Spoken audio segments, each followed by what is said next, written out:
और हमने मूसा को अपनी निशानियां देकर भेजा कि अपनी कौम को तारीकियों से निकालकर रोशनी में ले जाओ और उनको अल्लाह के दिन याद दिलाओ, और इसमें उन लोगों के लिए जो साबिर और शाकिर हैं निशानियां हैं। और जब मूसा ने अपनी कौम से कहा कि अल्लाह ने जो तुम पर मेहरबानियां की हैं उनको याद करो, जबकि उसने तुमको फिरौन की कौम से रिहाई बख्शी।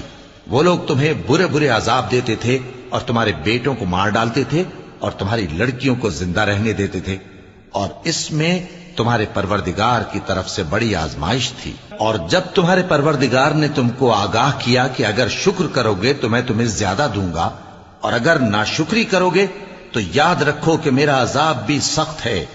और मूसा ने साफ साफ कह दिया कि अगर तुम और जितने और लोग जमीन में हैं सब के सब नाशुक्री करो तो भी अल्लाह बेनियाज है, काबिल तारीफ है। भला तुमको उन लोगों के